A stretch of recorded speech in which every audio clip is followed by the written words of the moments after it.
Hinuli ang dalawang bus sa EDSA Carousel dahil naakto ang nagsasakay ng mga pasahero sa hindi tamang terminal.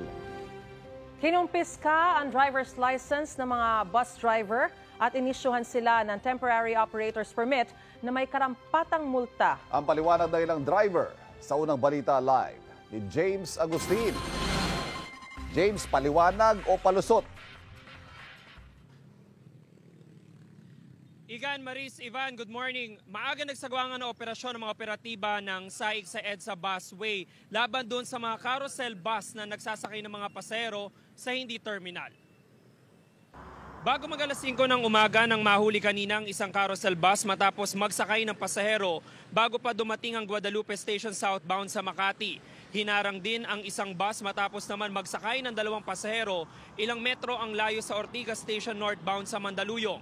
Ayon sa mga operatiba ng Special Action and Intelligence Committee on Transportation o SAIC, sa mga terminal lang maaaring magsakay at magbaba ng pasahero ang mga carousel bus.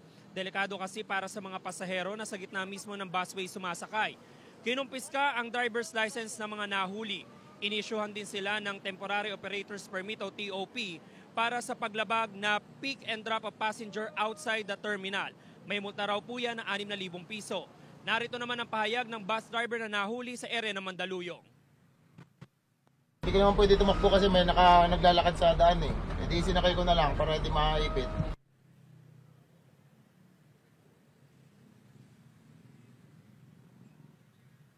Samantala muli naman po nagpaalala ang SAIC sa mga bus driver maging sa mga pasahero na sa tamang terminal na lamang sumakay dahil delikado talaga kung sila'y bababa at sasakay sa gitna ng EDSA Busway. Yan muna yung latest mula rito sa San Juan. Ako po si James Agustin para sa GMA Integrated News. Mahigit